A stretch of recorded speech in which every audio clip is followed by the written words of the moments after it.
Hello lovers, and welcome back to my channel. My name is Cami, and over here we talk about all things love, relationships, and astrology. If you are new here, hi, hello, how are you doing?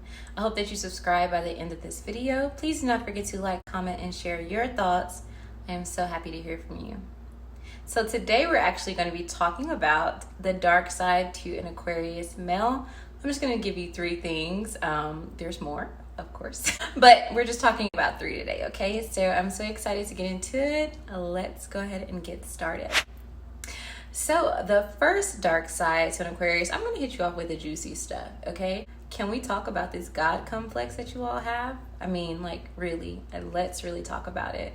What's actually happening here? I'm going to deep dive into it, of course, but so as an Aquarius, I understand why this God complex happens, because we're usually teaching someone about something, or we kind of think we're the smartest person in the room.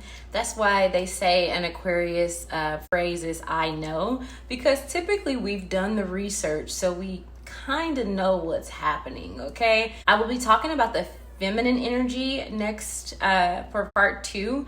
But this is specifically talking about the masculine energy. So if you have more of a masculine energy, even if you're a woman, this video will resonate with you more than the part 2 feminine energy one, okay? Just know that I completely understand why as an Aquarius, but does it really make it right even though we understand the why?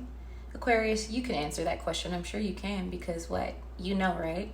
Okay, so let's talk about number 2, shall we? Number 2 is a really, really big one. An Aquarius male typically leads people on. So let's talk about it. Let's dig a little bit deeper, okay? So the reason why this happens is because Aquarian males typically treat everyone the same.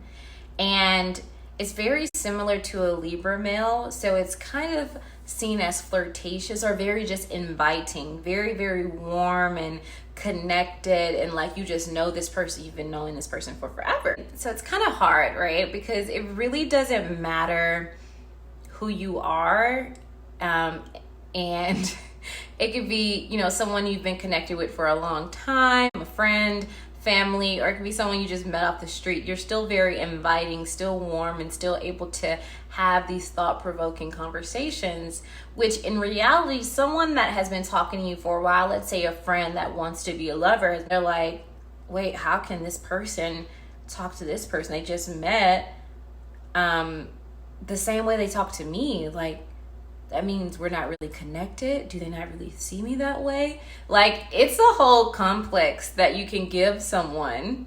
Speaking of complexes, just be mindful of that. You can give someone a complex. You have the tendency to lead someone on and them not really understand how you move based off of how you communicate with other people. They don't understand where they stand, because you guys are mentally devious, mentally mischievous, consciously or subconsciously. So just be mindful of that. Okay, so the very last one, Aquarian males are very flaky. Don't shoot the messenger. I'm going to tell you why they're flaky. I'm going to give you 3 components that make up the reason why they're flaky. So number 1 being that they're moody. Their moods switch pretty quickly, and it's typically because they go from wanting to be social and active to being extremely introverted and wanting to take a nap. So since they are all like scatterbrained, of course, what happens in the mental is going to manifest in the physical, which means that one minute they're going to say, hey, let's hang out. The next minute they're going to be like, okay, never mind. I just want to go to bed. And so that manifests as being flaky, okay? Unreliable. So with that being said, there's 2 more components. They bore easily. So they could want to do one thing at one moment in time, and then after that, they're like, I don't want to do that anymore. I want to switch it up. So they switch it up, which also equates to flakiness. All right, so the 3rd component that makes up the concept of flaky is the fact that they can switch off their emotions pretty quickly.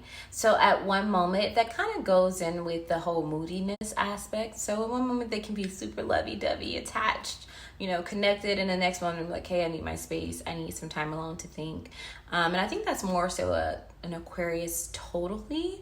But yeah, I think it's so interesting how they have the capacity to do that, right? It's just so funny. It's so funny. It's hilarious. Aquarius, comment below and let me know if you relate to this. I'm really excited to hear from you all. But yeah, that sums up this video. I hope you enjoyed. Please make sure you like it if you do. Share it, subscribe if you haven't already. I'm so grateful for all of you all, and I will see you in the next video. Until next time, lovers.